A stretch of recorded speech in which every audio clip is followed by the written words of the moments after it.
Hi, everyone, and welcome to the Family Treehouse, a podcast series brought to you by Storied, where I chat with people who have a passion for genealogy, storytelling, or both. I'm your host, Heather Haunert, and I cannot wait for you to hear from today's guest. Cathy Wallace is the Special Projects Coordinator at BillionGraves. She's passionate about family history and preserving memories, and she helps lead global efforts to digitize headstones and cemetery records. I love that. I think that would be a cool gig. Cathy's all about connecting the past to the present, so she is the perfect person, I think, to chat with about legacy storytelling and why remembering matters. Cathy, welcome to the show. Thank you, Heather. I'm so happy to be here. Yeah, I cannot wait to hear all about the awesome things going on with BillionGraves and how your site can just really help kickstart things for people that are researching or storytelling. Thank you. So, Cathy, tell us about your journey into family history and how you became involved with family or with BillionGraves. Sure. My love for family history began when I was just 16. My grandmother and her sister were identical twins, and it Oh, was 1912, and their mother did not know that she was going to have twins until they were delivered. They had chosen one name for a baby girl, wow. Marguerite Alice. And then when there were twin girls, my great grandparents decided just to flip the name around and use it again. So their names were Marguerite Alice and Alice Marguerite. I And love that. ah, and so I knew my grandma's twin as my Aunt Alice. Mhm. And when I was 16, Aunt Alice invited me to come to her home. She went in the guest bedroom and got down on the floor and pulled out this huge chart from under her bed. And it was a family tree that went back to the Mayflower. It had over 3,000 names on it. She Oh showed my gosh. I was surprised. She showed me their names and she told me their stories. So Mayflower gravestones tell the story of 102 passengers who set sail into America in 1620, hopes of a better life. We all know this story. They were hoping Yeah. that they and their children could worship in peace. The trip turned into a 66-day voyage, and because it took nearly twice as long as anticipated, they ran out of food and got sick. So every year at Thanksgiving time, we put a little envelope next to each person's plate, and inside we have 5 grains of corn. And almost every year, a child who's usually about 4 or 5 years old will look at that and say, "But that's all the food they had to eat every day, Oh, but they would die." Well, sadly, yes. 53 of the 102 passengers died within months. And yeah. even though more than half of the pilgrims didn't survive that first winter, there are still an estimated 35 million people today who are their direct descendants. That's amazing. And so those descendants ponder the sacrifices the pilgrims made in their voyage, and their love for God, their service for each other, and their courage still inspire us generations later. Yeah. Yeah. So as my Aunt Alice finished her story, she asked if I would become the family historian. And of course, I said yes. And later, BillionGraves caught my attention. It was such an innovative way to preserve family history. Yeah. I joined the BillionGraves team because I was just really impressed with the technology and I wanted to Yeah. help others find their family stories. Yeah. Two questions I have for you because that is an amazing story. First off, do you have that chart? I do. Is it Well, huge? Like size wise? Is it really yes. large? Well, she actually used the back of a roll of wallpaper to write Oh it. my gosh. Yes, it's big. Yes, in the Wow. Oh, that's amazing. perfect, perfect And my handwriting. other question is about so because they had their names were just reversed, is that sometimes tricky with records finding them because they're just switched? Yes, Yeah. totally. So when we post their information on online sites, we often have to call the company where we posted it and ask them to lock the records because they Yeah. get confused. And even though we post photographs and you can obviously see there's two of them, you Yeah. can see that people would go in and say, well, of course that's the same person. Born on Yeah. the same Right. day, same name Yes. almost. Yes. Yeah. Yeah, I can't imagine. That would be tricky for sure. For Yes. sure. So, Cathy, for those who aren't familiar, could you explain just a little bit about what Billion Graves is and how it's just transforming the way we do family history? Yes. So, BillionGraves' mission is to preserve the information recorded in cemeteries all around the world and make it searchable for genealogical research. So, as you probably know, when you're looking for distant ancestors, that can be a challenge. And if Yeah, even if you go to a really large cemetery and you know your ancestors buried there, you could spend all day wandering around looking for your family gravestones. for Or sure. you could use the BillionGraves app, and then you can just find it by entering their name into the app, and that one gravestone that's marked will pop up. So to record the gravestones, you would just go to the cemetery with the app on your phone, point and tap to take a photo. You'd go row by row, taking pictures of every gravestone. And then every time the photo is taken, the GPS coordinates are automatically added. It's just that Yeah, easy. yeah, So you can take the gravestone photos by yourself, with your family, your friends, or even a big organization. When you're finished, all you have to do is just tap the upload button and that's it, you're done. yeah, You can choose to transcribe the names and the dates yourself, or other volunteers will do that for you. yeah, And the data is then made readily available on the Billing Graves website for yeah, millions of families around the globe yeah. for Yeah. generations to come. So, I it's amazing. I think it's totally amazing. I've used it, and having been a kind of a transplant to Georgia from Indiana, I'm just not familiar with those cemeteries. So to take the Billion Graves app and look for a gravestone, amazing. Like I cannot say enough good things about how awesome that is. yes, yes. And when you use the app too, if you find one person with the last name you're looking for, you can also do a search and find out who else is buried in that Yeah, cemetery. And that's yeah, something you can do right from home. You don't even have to be yeah, at the cemetery. So yeah, you might have a daughter-in-law or a grandchild with a different last name buried in a different section of the cemetery, and you yeah. can still find them. Yes, yeah. I love the app. It is great. Tell us about, Billion Graves, I think is a game changer for people trying to trace those roots. Can you share, I'm sure you guys get stories all the time. Can you share a memorable success story or example of how somebody discovered, some important information through the Billion Graves platform? Oh, sure. So you're right. We do help volunteers around the world plan cemetery projects. But the world's largest gravestone project ended up having more than 1 million records gathered just through one project. And it started with a man named Joseph Miller of Cedar Rapids, Iowa. He called his project Rescuing Our Roots.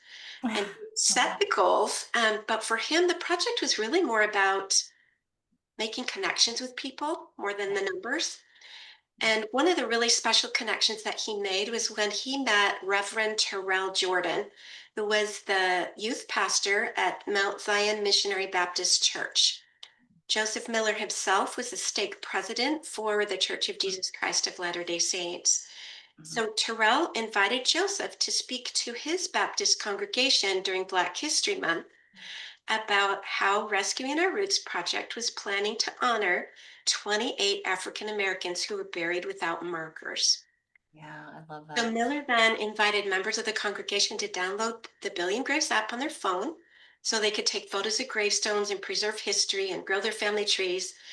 And Terrell had previously told Joseph about his brother Lonnie, who had died of a heart attack in 2002. Terrell had attended his brother's funeral, but over the years of personal and family challenges Yeah, across several moves, it resulted in him being unable to remember the location of his brother's gravesite, so he couldn't visit. yeah, So, standing there in front of the congregation, Joseph opened the Billing Graves app. He tapped on the Find Headstones icon and he entered Lonnie's name. And then Joseph said something like, "We all know that finding headstones isn't easy, but in about 10 seconds, we found Lonnie on the Billing Graves app." And when we told the congregation, they just erupted into applause. yeah, Terrell, that's amazing. yeah. And then Terrell was able to go to his brother's gravesite for the first time in 21 years. He Wow. just wiped Oh, away the tears as he lovingly knelt by his brother's gravestone.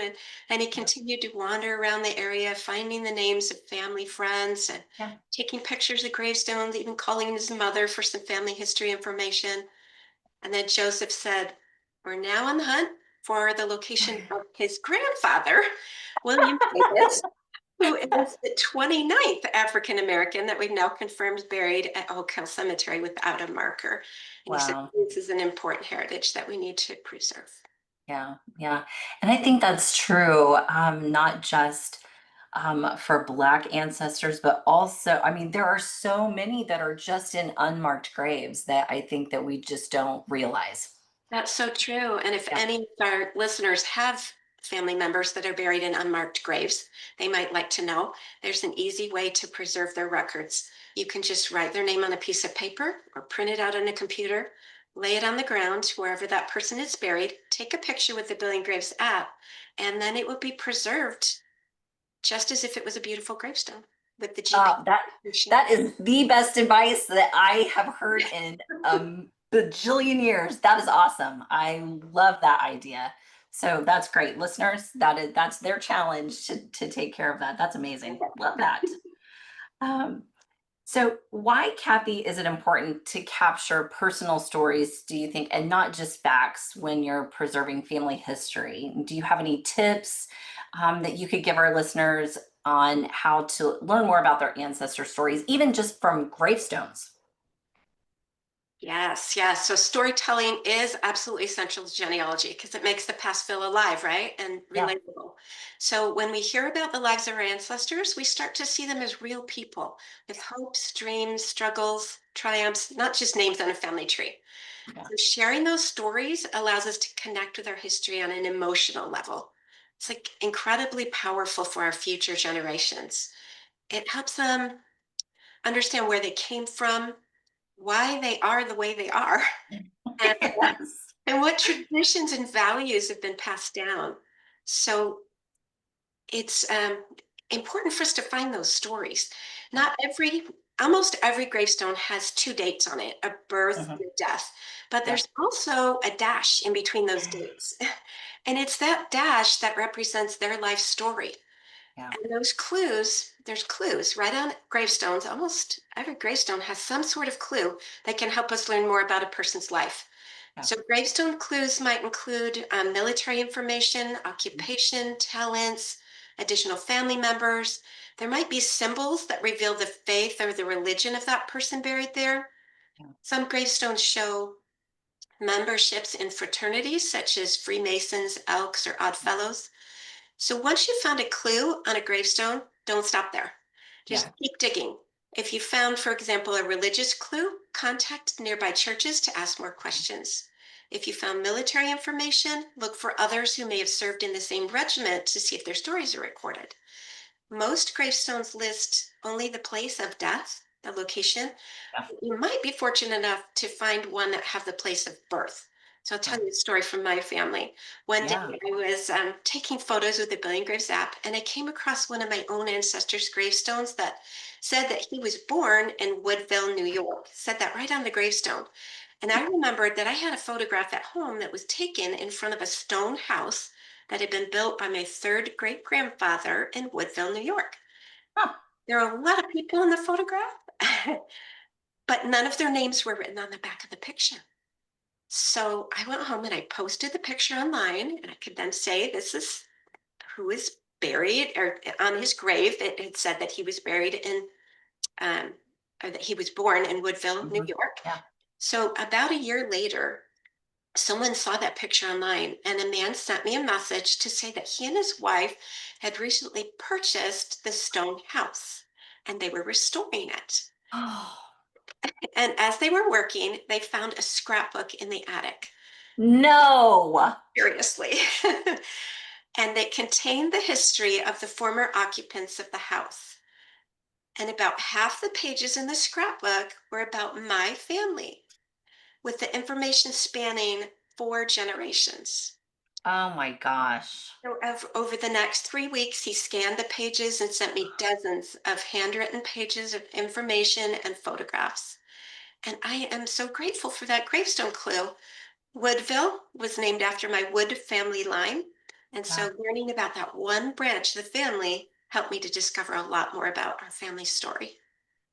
That is an amazing story. Like, I had goosebumps when you told me. I cannot believe they found a scrapbook. Sometimes I think people might find a one-off picture or newspaper clipping or something small, but a scrapbook, that's incredible. It was incredible. And the fact that each family left it with the house was amazing. So you could learn about Yes. the occupants. Yeah. So I'm curious, have you been to the house? I have not. I have a book about it. I have my great aunt went there and she took pictures and sent them. Oh, yeah. I'd Oh, love to go sometime. yeah, that is amazing. And I love when there are people that realize that those kinds of things are important to share and not just get rid of. The people that purchased that house could easily just, thrown that information away. And I love that they took it serious as stewards of the house. So that's Right, amazing. right. So true. When we find those clues, just keep digging. There's usually more somewhere. Yes. Oh, well, I'm really excited about this next question for you, Kathy. So, Billion Graves relies heavily on its volunteers. And what role does the community play in preserving and sharing these family histories, and how can our listeners get involved? I know you've touched on it a little bit, but tell us how, if somebody wants to do that, what do they need to do? Oh, great. So volunteers really are at the heart of BillionGraves, and we could not accomplish what we do without dedicated volunteers who take photos, transcribe records, and share their family histories. So every person who contributes is playing a crucial role in preserving that history for future generations. So whether you're an experienced genealogist or someone just starting out, there's a place for you in the BillionGraves community. Yeah. You can get involved simply by going to your app store and downloading the BillionGraves app and starting to photograph gravestones in your local cemeteries. Yeah. Or you could transcribe names and dates from the photos that others have already uploaded. Yeah. And every little small effort helps to building something huge. Yeah. So if you'd like to find a cemetery in your area where photos are still needed, or if you'd like help planning a group project, you can contact me at volunteer@billiongraves.com. Okay. And I will put that in the show notes so that they will have that email address so that they can contact you. That'd be great. And that was volunteer at billiongraves.com. That's right. Okay, just want to make sure.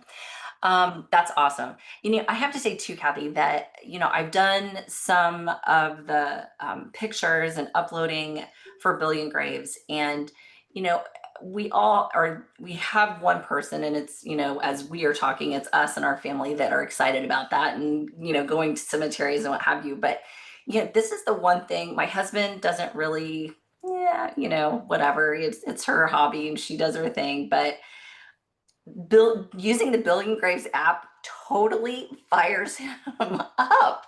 And I easily talk him into taking a drive on the weekend. Hey, I found another cemetery, can we go here? And he will totally do it. So I have to say, even for people that, think, oh, well, maybe my spouse wouldn't want to do that, totally fires him up. So That love that. sounds exactly like my family. My husband also loves BillionGraves, and that's what he does in his free time. Even when I'm home working on the computer with BillionGraves, he's out taking pictures at a cemetery. I love that. See, it's for everybody. So that's great. And we especially get a lot of youth that want to take photos of gravestones. I Huge love that. youth groups will go out, and in just a Yeah. few hours, they can take thousands of pictures because each Yeah. volunteer can take about 250 photos per hour. Yeah. Just click, click, click up and down the rows. Yeah. Yeah, that's awesome. A good tip for the younger generation to try to get them involved. I love that. Yes. So, Kathy, tell us what's next for Billion Graves. Do you have any exciting new features or initiatives that you can share with us? I'm always interested in the answer to this question. Sure. So BillionGraves is always working on ways to improve the platform and make it more user friendly. One of the things we're really excited about is the integration of artificial intelligence to Yeah. help automatically transcribe the gravestone data. Yeah. In addition to our volunteers who also transcribe the names and dates, Yeah. we also have a new feature on the website where if you go in and you search for an ancestor and you'll find them in a gravestone in a cemetery, you will also see a list of historical societies in the area where that person lived. So it will link off to family search, and the AI will discover not only where that person was buried, but where they lived, where they were born, and then find all the historical societies in those areas. And then you can click right from the BillionGraves website on the social media for those historical societies and contact people who still live in the areas where your ancestors lived and ask for their help in finding more information. I love that. That is amazing. Oh, kudos to you guys for doing that. And it makes me think just what you said about the house. This is just a great example of how, you reach out and you never know what a historical society is going to have about an ancestor. Yeah, they might have yearbooks or Yeah. other Bibles, handwritten records. Yeah. So another feature that BillionGraves has recently come out with is an opportunity to transcribe gravestones right on a mobile phone. And that's Nice. great for youth projects because it can be hard to gather enough laptops for a huge youth group, but Yeah. almost every youth has their own phone. And so they can help with the transcribing on mobile phones or confirm what AI has done with the transcriptions. And then finally, we're just always expanding our global outreach to help people preserve gravestones in more countries. Yeah. We have volunteers taking photos in Armenia, Poland, United Kingdom, Thailand, Argentina, all over the world. Yeah, that's awesome. I do love that's one thing that I really love about Billion Graves is that global reach.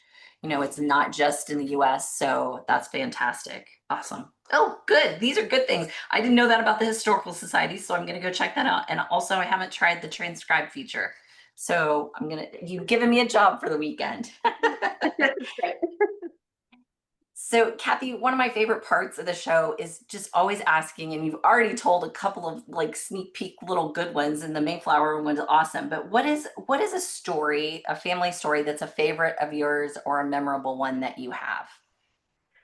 All right. So I already mentioned that my Aunt Alice told me about our ancestors that came to America on the Mayflower. Yeah. One of our Mayflower ancestors was John Howland, who Oh, came over as a servant to Governor Carver. And Howland almost didn't make it to the New World. During a raging storm, John fell overboard into the crashing waves of the Atlantic Ocean. But as John fell into the sea, he grabbed a rope that was trailing behind the ship and he held on with all his might. And sailors hauled him back into the ship with boat hooks. After that miraculous event, Howland went on to marry Elizabeth Tilley in Plymouth. The couple had 10 children, nearly 90 grandchildren, and now more than 2 million descendants. Howland's descendants include US Presidents Franklin D. Roosevelt, George W. Bush, and poets Ralph Waldo Emerson, Henry Wadsworth Longfellow, religious leaders Joseph and Hiram Smith, and M. Russell Ballard, and me. And so when I hear stories about that, it makes me feel like I have more resilience to go through life's trials. And I yes. know that as we preserve those kinds of stories, they'll help our descendants too.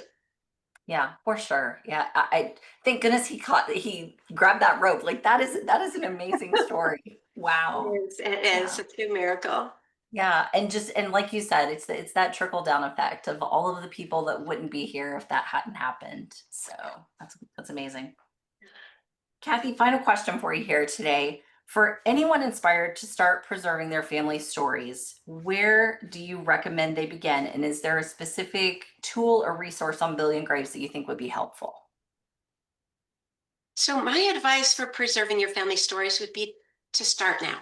Don't wait. Yeah, for Talk to sure. older family members, record their stories, digitize photos, and create a family tree. Go to the cemetery and take the photos before the gravestones deteriorate and Yeah. become hard to read.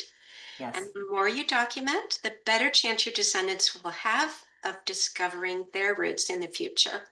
Yeah. And again, if you'd like help finding a cemetery in your area where photos are still needed, or if you're planning a group project, you can contact me at volunteer@billinggraves.com. Awesome. Oh, great. I just have to tell you, I always get so excited. By the end of the show, I'm just so fired up with all of the great information that people have given. And I just have to thank you because your passion for this space is evident. And I so appreciate you spending time with me today. So thank you for that. Thank you, Heather. So happy to have talked with you today and for this great opportunity. Yeah, always excited to chat with friends. So Thank you. until next time, friends, embrace the power of your family's untold tales and embark on a journey of discovery. Let the ink flow and the words dance as you weave together the threads of your ancestors' lives. Start writing your family stories today and let their voices echo through the generations to come at story.com. Have a great day, everyone. And that brings us to the end of this episode of the Family Treehouse, where we celebrate the power of storytelling and preserving our family legacies. Storied is more than just a platform for sharing stories. Dive into those historical records and newspapers, discovering the hidden gems that bring your ancestors to life. Add branches to your family tree, connecting the dots between generations. Thank you for joining us on this storytelling journey. Your stories matter, and through story, they have the power to resonate across time and touch the hearts of generations to come. Keep uncovering your family's history and keep the spirit of storytelling alive with Storied.